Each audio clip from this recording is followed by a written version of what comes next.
Chers membres de la plateforme École au Mali, bonjour. Ce matin, nous avons choisi pour vous un sujet de dissertation pour vous permettre de bien préparer le baccalauréat. Donc, nous avons pris un sujet qui date d'un peu longtemps, de 2008, session de 2008, et qui porte sur le rôle de l'écrivain dans la société. Donc, nous avons porté pour vous le sujet au tableau. Donc, on dit, sujet, changer la vie. Cette formule empruntée à Rimbaud est si souvent évoquée de nos jours, vous paraît-elle définir le rôle essentiel d'un écrivain, quel qu'il soit. En vous appuyant sur des exemples précis, vous développerez cette opinion. Donc, c'est ça le sujet de dissertation, qui est une citation de Arthur Rimbaud qui dit que changer la vie. Donc, on vous demande si cette mission convient à tous les écrivains. Donc, nous allons voir dans notre introduction. L'introduction, comme nous l'avons dit, comprend toujours les trois parties, mais aujourd'hui, nous avons changé la mise en contexte. On dit que la mise en contexte, on choisit une idée qui prend en compte le sujet de dissertation, ou bien on peut aller avec une citation. Une citation qui veut dire la même chose que le sujet que vous avez devant vous. Donc pour cela, nous avons changé de méthode. Nous sommes allés avec une citation de Jean-Paul Sartre. Cette citation veut dire la même chose que la pensée ou bien la citation de Arthur Rimbaud. Donc voilà l'introduction. L'écrivain engagé sait que la parole est action. Il sait que dévoiler, c'est changer. Et qu'on ne peut changer qu'en projetant de changer. Déclarait Jean-Paul Sartre. Donc, nous sommes allés avec une citation de Jean-Paul Sartre.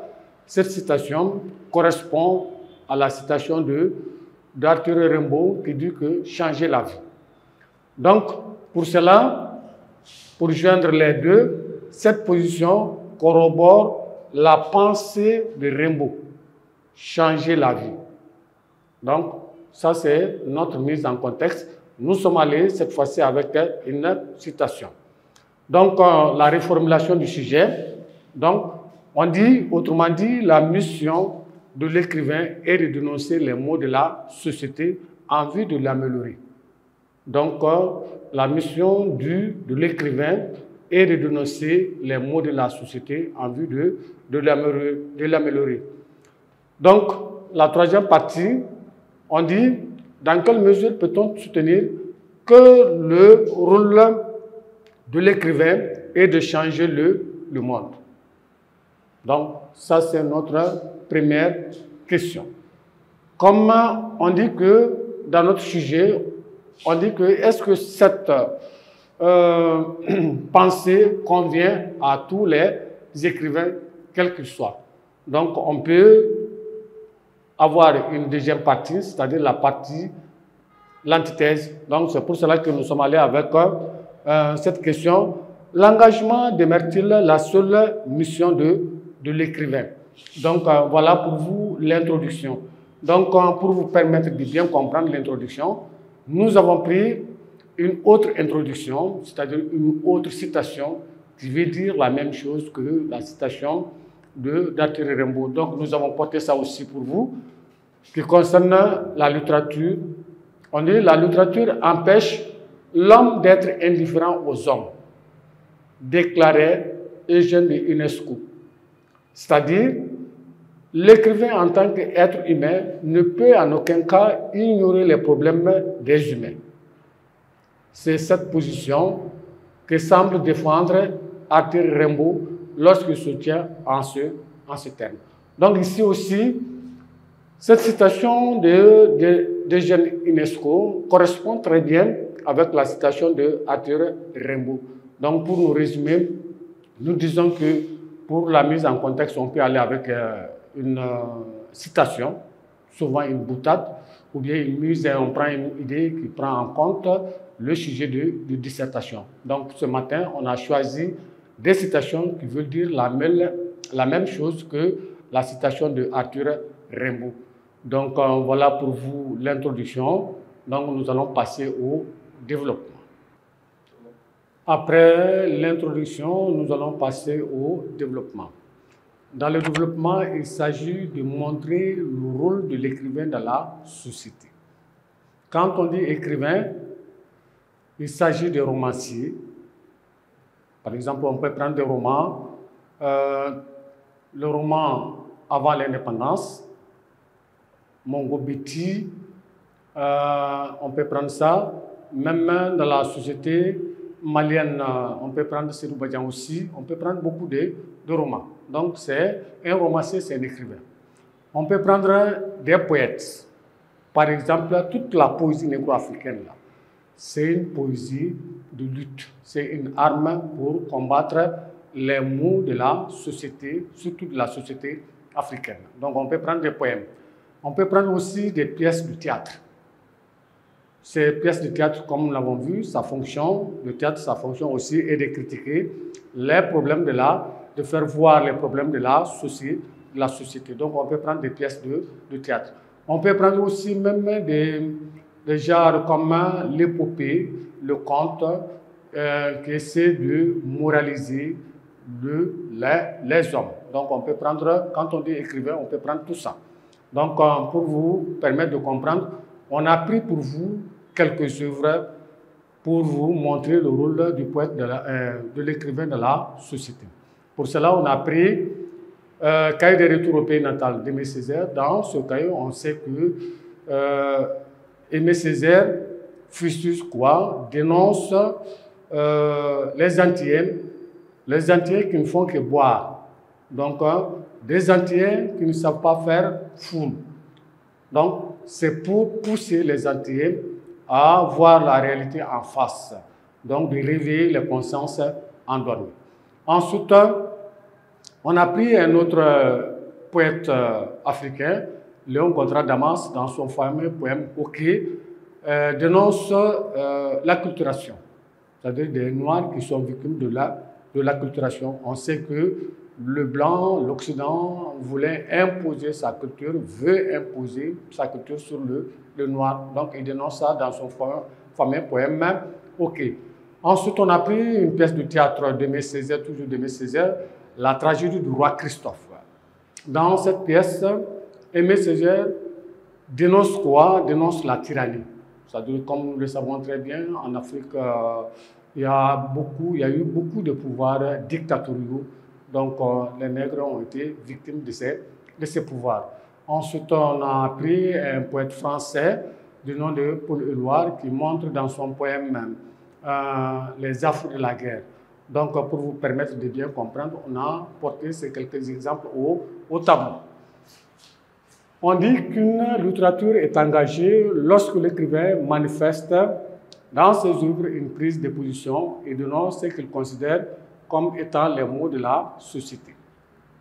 C'est ainsi que Aimé Césaire, dans Cahier des retours au pays natal, donc on dit toujours de souligner les titres des œuvres, dénonce la situation des Antilles dynamitées d'alcool et constituant une foule qui ne sait pas faire foule. En ce qui concerne la discrimination raciale, on note que nombre de Noirs ont souffert de la cruauté des Blancs. C'est pourquoi Léon Gondra Damas, dans son poème Hockey, défend les Noirs acculturés par l'Occident. Pour le Loir, indigné par la pratique odieuse infligée aux jeunes filles pendant la résistance, écrit le poème « Comprenne qui voudra » en déclarant son sentiment en ces termes. « Moi, mon remords, ce fut la malheureuse qui resta sur le pavé. » L'écrivain défend les opprimés des pouvoirs dictatoriaux. Par exemple, le dramaturge Aimé Césaire, dans La tragédie du roi Christophe, s'injure contre la tyrannie du roi Christophe. À travers ces exemples, nous voyons que l'une des missions essentielles de l'écrivain est d'être investi d'une mission sociale. Donc, le rôle de l'écrivain dans la société, c'est de défendre tous ceux qui souffrent. Donc voilà le développement. La thèse, d'abord, nous allons passer à l'antithèse parce que le rôle de l'écrivain ne se limite pas seulement à défendre les opprimés ou bien à faire ressortir les problèmes, les maux qui sont dans la société en vue de l'améliorer. Donc l'écrivain peut avoir une autre fonction. C'est ça que nous allons voir dans l'antithèse. Bien, après la thèse, où nous avons montré que le rôle de l'écrivain dans la société est de défendre ceux qui souffrent, c'est-à-dire les opprimés, de montrer les tares de la société, tout ce qui constitue un abus de la société. Donc, c'est cette fonction qu'on appelle la fonction d'engagement, un écrivain engagé. Donc, comme dans la Constitution, on nous demande de discuter. Donc, dans la discussion, nous allons montrer que toutes les œuvres littéraires ne sont pas engagées. Il y a des œuvres littéraires qui ne s'intéressent pas à la société. Parmi ces œuvres, nous avons pris l'exemple de L'Enfant noir de Camara Lai. Dans ce roman autobiographique, Camara Lai raconte sa vie, ses vacances à Kouroussa, les travaux champêtres, la forge de son père, etc. Ensuite, nous avons pris la poésie, c'est-à-dire la poésie parnassienne. Cette poésie parnassienne, elle est impersonnelle, c'est-à-dire elle ne s'intéresse pas aux hommes. Donc, Théophile Gautier disait que tout ce qui est beau est laid. Donc, dans cette poésie, nous avons une poésie impersonnelle qui parle surtout des anciennes civilisations disparues. Donc, en conclusion, nous pouvons dire que l'écrivain a plusieurs fonctions dans la société. Il peut jouer une fonction sociale ou bien une fonction qui n'est pas du tout sociale, c'est-à-dire s'intéresser à d'autres choses qui ne sont pas s'intéresser aux hommes. Donc, pour vous permettre de bien comprendre, nous avons porté ça au tableau pour vous. On dit, par contre, cette opinion n'est pas partagée par tout le monde. Certaines œuvres littéraires ne sont pas engagées à l'image des œuvres autobiographiques. Autobiographiques, c'est-à-dire des œuvres qui parlent sur la vie de l'auteur. Par exemple, Camara Lai, dans son roman autobiographique L'Enfant noir, dans lequel il se contente de raconter son enfance dans un milieu traditionnel africain authentique. Les vacances à Kouroussa, la forge de son père, etc. Par ailleurs, la poésie parnassienne se fondant sur la théorie l'art pour l'art, qui refuse de reconnaître une quelconque mission sociale à la littérature en général et à la poésie en particulier. Théophile Gautier soutient en effet que tout ce qui est beau est inutile. Vu ce qui précède, force est de reconnaître et d'admettre que l'écrivain peut avoir d'autres fonctions en dehors de l'engagement. Donc nous avons fait ici une petite transition pour nous permettre de conclure. C'est comme une synthèse.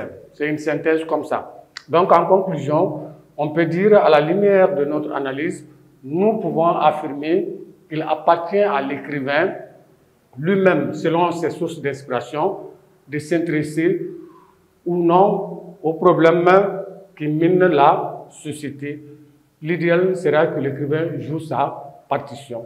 Donc voilà ce sujet de dissertation qui porte sur le rôle de l'écrivain dans la société. Donc un sujet qui date de 2010. Donc merci, à la prochaine.